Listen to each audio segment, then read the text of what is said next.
धूमधाम से हो गई नीलम मंजीत की सगाई। अंत में सभी दोस्त लेने लगे विदाई। उपन्यास के इस भाग में सुनिए बाकी किस्से और क्यों घबराई।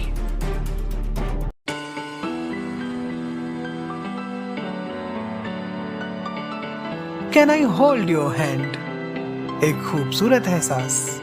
कोमल अग्रवाल की कलम से निकला उपन्यास।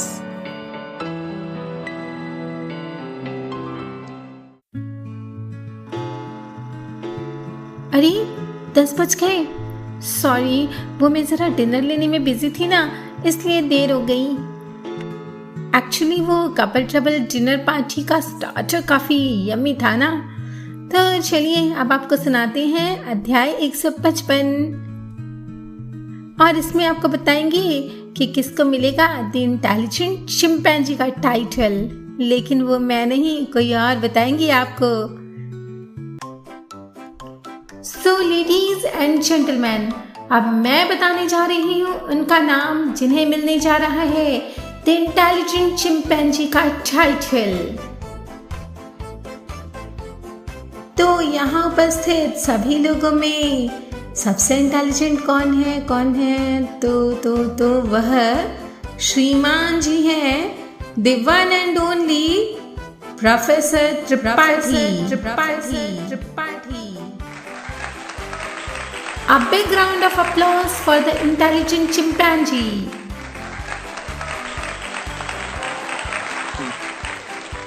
Thank you so much, everybody. Professor मुस्कुराते हुए और सबकी बधाइयाँ स्वीकार करते रानी और प्रभात के पास आकर खड़े हो गए। कांग्रेचुलेशंस प्रोफेसर साहब, आपने तो कमाल ही कर दिया। सचमुच बहुत कमाल का ऑब्जर्वेशन है आपका। रानी ने उन्हें बधाई दी। जी, आपने सारी जोड़ियां परफेक्टली मैच की हैं। इतनी सी भी चूक नहीं हुई आपसे। अब क्या आप अपना पूरा नाम बताने का कष्ट करेंगे ताकि हम उसे बदलकर चिंपैंजी त्रिपाठी रख सकें?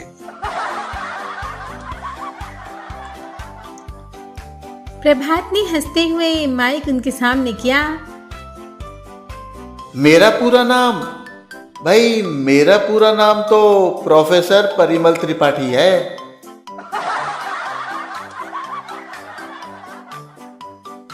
एक जोर का कहा लगा। यही नहीं, अभी और सुनिए। मैंने इलाहाबाद विश्वविद्यालय से वनस्पति विज्ञान में शोध भी किया है। अतः मेरे प्रियजन और परिजन मुझे प्यार से प्यारे मोहन इलाहाबादी भी कहते हैं। तो हम भी आपको प्यारे मोहन कहकर बुलाएंगे, रानी ने कहा तो वो हंस पड़े। आप मुझे इतने लंबे नाम से क्यों बुलाएंगी? तनिक लघु कर दीजिए ना, प्यारे। वो माइक नीचे कर रानी से धीमे स्वर में बोली, मगर प्रभात ने सुन लिया। हाँ, तो प्यारे जी को मिलता है द इंटेलिजेंट चिंपांजी का टाइटल। बुद्धिमान कहिए, बुद्धिमान। मैं हिंदी बोलते समय अंग्रेजी शब्दों का प्रयोग सर्वथा अनुचित समझता हूँ। उनकी यह बात सुन सभी लोटपोट हो गए और माहौल में हंसी की फुलझड़ियां छूट पड़ी। तो फिर ये लीजिए ये छोटा सा उपहार, कहते हुए रानी ने एक विलक्षण सेंटरपीस उनकी ओर बढ़ाया, जिस पर एक चिंपैंजी पुस्तकों के पहाड़ पर बैठा मोटा सा चश्मा लगाए माइक्रोस्कोप से पहाड़ पर उगी घास फूस को ऑब्जर्व करने में व्यस्त दिखाई दे रहा था। धन्यवाद रानी जी। प्रोफेसर त्रिपाठी ने आभार प्रकट किया तो रानी मुस्कुराई। वेलकम प्यारे जी।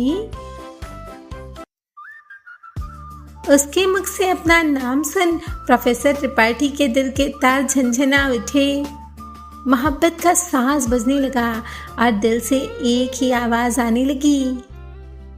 और वो आवाज क्या है ये हम आपको नहीं बताएंगे, ये तो आपको खुद ही गैस करना पड़ेगा।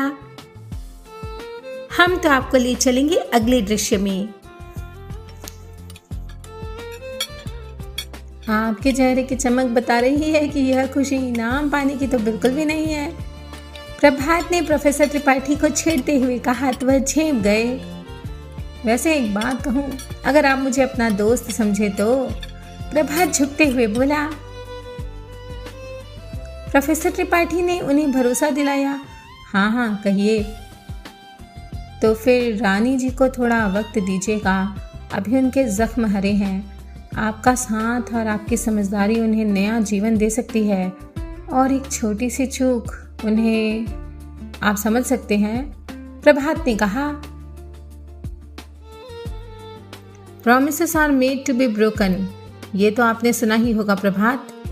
मैं खोखले वादे इसलिए नहीं करता क्योंकि वादों की उम्र के बारे में मुझसे ज़्यादा कोई नहीं जानता। हाँ, इतना कहूँगा कि रिश्ते की जड़ में खाद पानी देता रहूँगा। अब भाई ये तो मौसमी हवाओं पर निर्भर करता है कि वो किस दिशा का रुख करती हैं। प्रोफेसर त्रिपाठी ने अपनी बात समाप्त की और भरोसा दिलाया।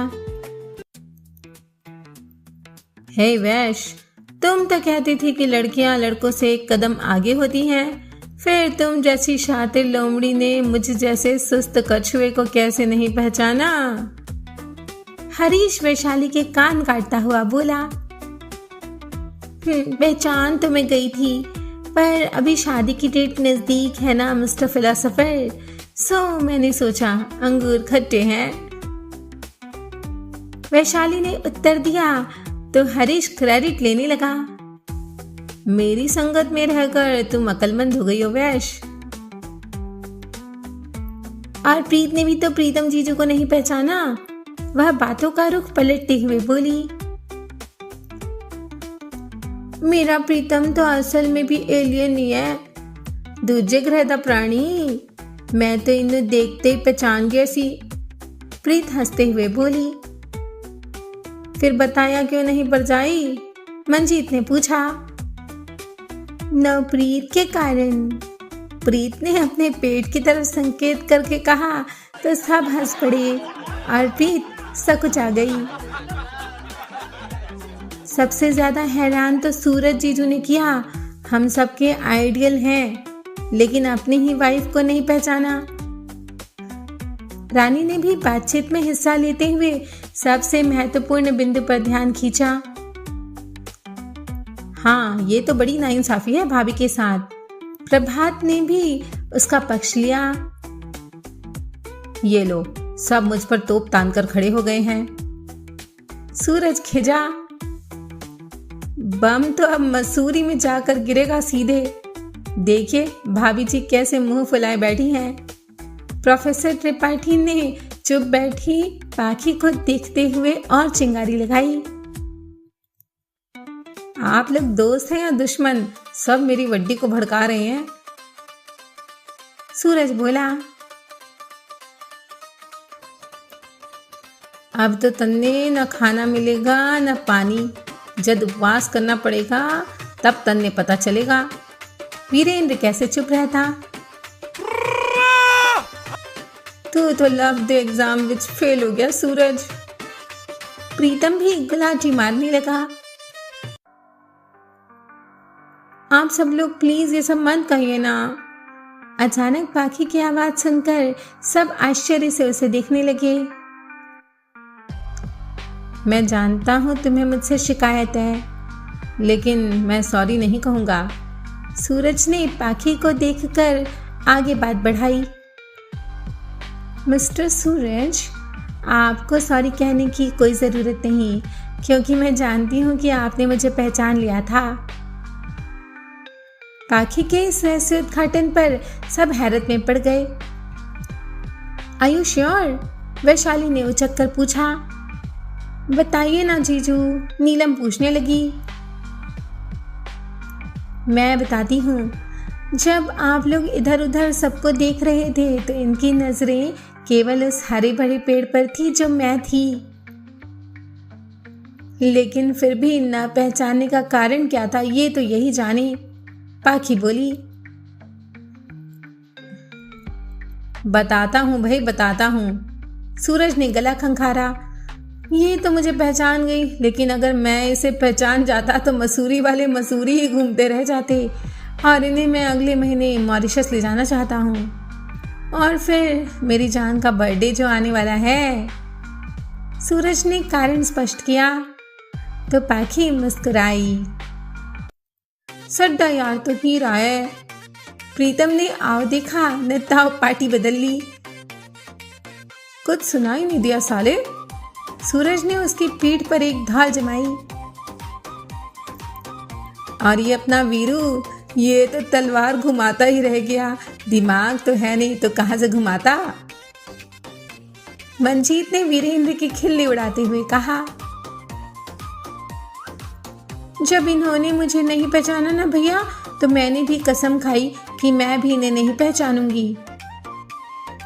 लता मुंह फुलाकर बोली, इसने अंगूठी छुपाई थी ना, सुमन ने भी सोच लिया इसने तो बिल्कुल नहीं पहचानूंगा। वीरेंद्र की बात सुनकर प्रोफेसर त्रिपाठी जोश में आ गए। वाह, आप लोगों की तो दाद देनी पड़ेगी। सब ने सबको पहचान लिया पर फिर भी अनजान बने रहे। इसका मतलब ये कि जो ट्रबल में है वो मिस किटी और मिस्टर करमचंद हैं। क्यों? प्रोफेसर त्रिपाठी ने रहस्यमय मुस्कान के साथ रानी और प्रभात की ओर देखते हुए कहा, वेरी राइट। एक महान दार्शनिक ने कहा है कि शादी एक ऐसी वर्कशॉप होती है जिसमें दो औजार होते हैं, एक पति और दूसरी पत्नी, और जब दोनों एक दूसरे से भिड़ जाएं तब तो समझो ट्रबल ही ट्रबल, और वो भी एंडलेस। और ये महान दार्शनिक कौन है ये तो हमारे लिसनर समझ ही गए होंगे। तो चलिए चलते हैं अगले दृश्य में, जहां होटल अनुराग के बाहर सब खड़े हैं। अब भाई अहमदाबाद में मिलेंगे। सूरज अपनी कार में बैठते हुए बोला, और इस बार होस्ट हम करेंगे। हरीश ने उससे हाथ मिलाया। रानी भी अपनी बहन और जीजू को विदाई देने के लिए आई। इस बार जीजू देखना, आपको मैं घुमाऊंगी गुजरात। वह दूसरी ओर खड़ी हो उत्साह प्रकट करते हुए बोलने लगी। पाखी और प्रभात भी कार में आकर बैठ गए थे। प्रभात ने ड्राइविंग सीट संभाली और हॉर्न बजाया। अब आ जाइए मंगलू महाराज, और कितना बतियाओगे? वह मंगलू को पुकारने लगा जो झुमके के पास खड़ा दांत निपोर रहा था। वह दांत निकालते हुए प्रभात के बगल में आकर बैठा और झुमकी को हाथ निकालकर टाटा करने लगा। प्रीतम प्रीत को लेकर डॉक्टर के यहाँ चला गया था और मंजीत नीलम के पास खड़ा उसे विदाई दे रहा था। सूरज ने उसे पुकारा तो वह जल्दी से आया। अभी तो तेरी वड्डी बनी नहीं है और यारों को भूल गया है। ज्यादा उड़ेगा ना तो तेरी शादी कैंसिल करवा दूंगा। वह हंसते हुए मंजीत के मजे लेने लगा। आई एम सॉरी, वो नीलू जा रही है ना? मंजीत उदास होकर बोला। बुलबुल उड़कर तेरे ही घोंसले में आएगी, थोड़ा सब्र रख। सूरज मुस्कुराया और उसकी पीठ थपथपाई। अच्छा भैया, अब हम तो चले। अब आप शादी की डेट थोड़ा जल्दी निकलवाइएगा, पाखी ने कहा। मंजीत ने सिर हिलाया और प्रभात की तरफ बढ़ा। Thank you. अब मेरी शादी पर तुम्हारे साथ रोजी भी होनी चाहिए। जल्दी से अब शादी कर ही डालना, समझे? मंजीत ने उसे सलाह दी। जी जरूर। प्रभात ने प्यारी सी मुस्कान दी और रानी को देखने लगा। वह उसे नम आंखों से देख रही थी। अपना ख्याल रखना और कोई भी जरूरत हो तो मुझे कॉल करना। पाखी ने रानी का हाथ अपने हाथों में लेते हुए कहा। थैंक यू दी। रानी के नेत्र सजल हो गए। बाय। कार चल दी। एक एक कर धूल का गुबार उड़ाती सभी गाड़ियां अपनी मंजिल की तरफ रवाना हो गईं।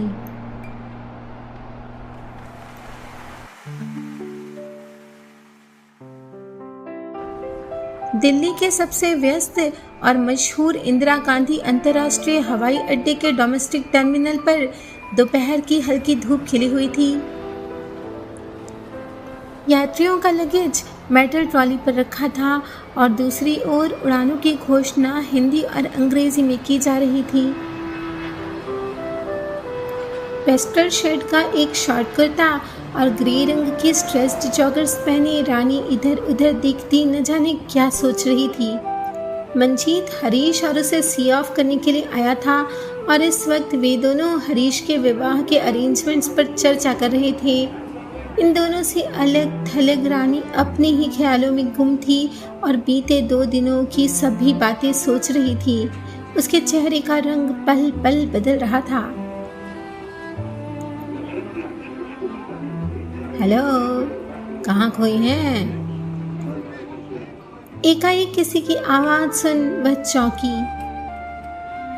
अरे आप! वह खुशी से खिल गई।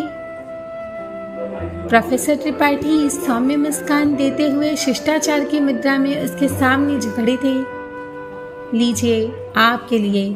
उन्होंने पिंक और व्हाइट रोजेस का एक नाजुक एलिगेंट बुके रानी के हाथों में थमा दिया। रानी ने नोटिस किया उस पर एक कार्ड लगा हुआ था। May our new friendship grow stronger with each passing day। उसकी आंखों में विस्मय उतर आया और चेहरे पर खुशी के भाव। उदासी की रेखाएं एकाएक लुप्त हो गईं। Oh professor, hello, glad to see you here. Harish ने उन्हें देखा तो मंजीत के साथ उनके पास आया। इन्हें मैंने बुलाया है, मंजीत गहरी मुस्कान देते हुए बोला, क्योंकि प्रभात के प्लान में वो भी जो शामिल था। जी, वो मैंने आप लोगों की खोज खबर लेने के लिए मंजीत जी को कॉल किया तो इन्होंने बतलाया कि आप लोग तो एयरपोर्ट के लिए निकल चुके हैं, तो मैं भी आप लोगों को सीएफ करने चला आया। प्रोफेसर त्रिपाठी जैसे अपने अचानक टपकने की सफाई पेश करने लगे। आपको अब अहमदाबाद भी ऐसे ही अचानक टपकना है। After all we are friends. Harish ने उनसे उनका कार्ड लिया और जेब में रख लिया। मैं जरा वॉशरूम होकर आया, मंजीत बोला और हरीश को कुछ इशारा कर वहां से निकल गया। मैं जरा पता करता हूँ कि फ्लाइट और कितनी लेट है, हरीश बोला और इंफॉर्मेशन डेस्क की ओर बढ़ गया। आप शादी में अहमदाबाद जरूर आइएगा प्रोफेसर साहब, बहुत मजा आएगा, रानी ने शिष्टाचार पूर्वक कहा। और हाँ, thank you for this beautiful roses. आप मुझे अहमदाबाद घुमाएंगी तो मैं क्यों नहीं आऊँगा। और हाँ, मेंशन नॉट। वो भी रानी की कॉपी करते हुए बोले तो वह खुलकर हंसी। आप सचमुच बहुत फ्रेंडली हैं, वरना प्रोफेसर्स तो बहुत रिजर्व्ड और इंट्रोवर्ट होते हैं। प्रोफेसर इंसान होते हैं और उनके सीने में भी दिल होता है, त्रिपाठी ने जवाब दिया।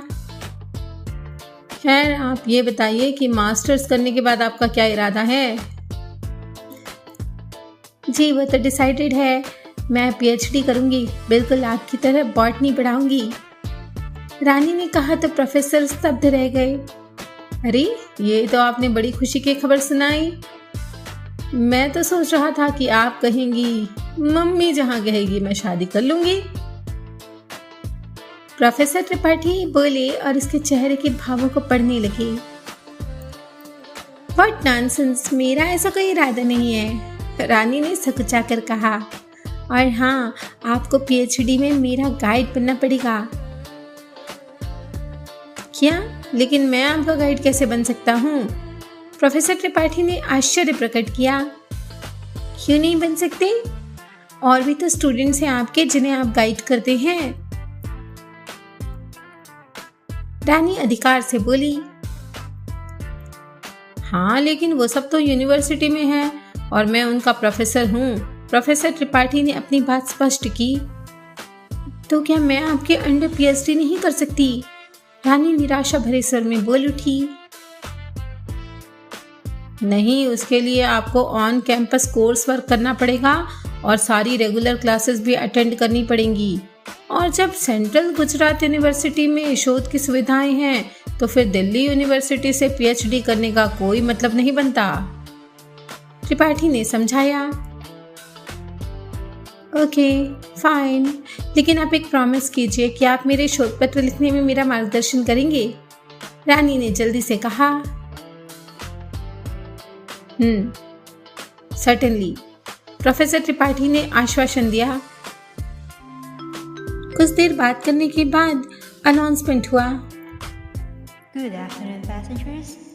This is the pre-boarding announcement. लीजिए, on flight उड़ान की घोषणा हो रही है। 378 to Kansas City. Announcement soon professor Tripathi बोल पड़ी। रानी अचानक उदास हो गई। हरीश और मंजीत आ पहुंचे। सबने सबसे विदाई ली। रनवे पर हवाई जहाज फिसल रहा था। शीशे लगी खिड़कियों से प्रोफेसर जाते हुए हवाई जहाज को देख रहे थे और इस वक्त उनके चेहरे पर एक हल्की सी मुस्कान थी।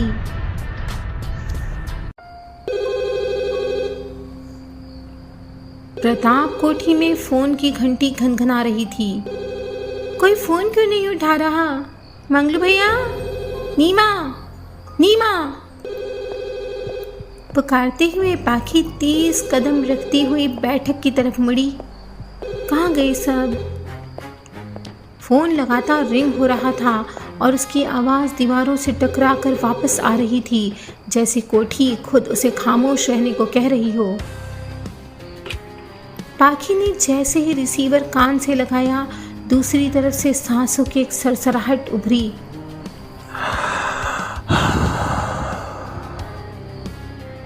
हेलो, कौन बोल रहा है? पाखी की आवाज कांपी। अंधेरा।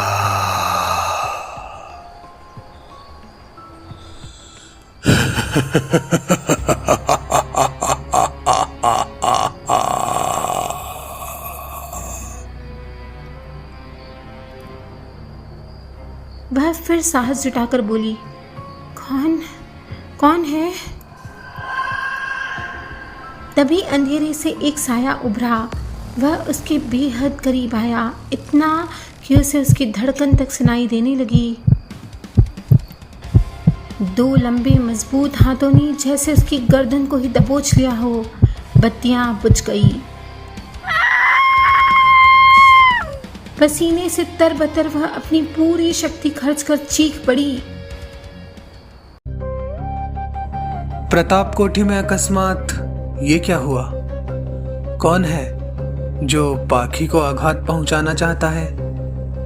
क्या वह ठीक होगी? इन सब प्रश्नों के उत्तर तो मैं भी नहीं जानता। जानती हैं तो केवल लेखिका एवं वाचिका कोमल अग्रवाल।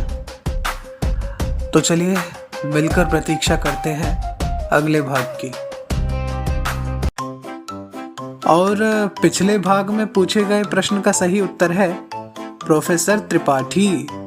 साथ ही सही उत्तर देने वालों के नाम हैं सुदेश शर्मा एवं सोनी। यदि आप भी सुनना चाहते हैं इसी प्रकार अपना नाम, तो कीजिए एक छोटा सा काम। कमेंट बॉक्स में हमारे द्वारा पूछे जाने वाले प्रश्नों के सही उत्तर लिखकर भेज दीजिए, क्योंकि सही उत्तर बताने वालों का नाम ही तो चैनल पर बताया जाएगा। अरे रुकिए, तो जब आप लाइक, शेयर और चैनल सब्सक्राइब करके बेल आइकन दबाएंगे, तभी तो अगले चैप्टर की नोटिफिकेशन पाएंगे और अगला भाग सुनने फिर से इसी चैनल पर आएंगे, क्योंकि ये है कनेक्टिंग ड्रीम्स, जो दे सपनों को पंख।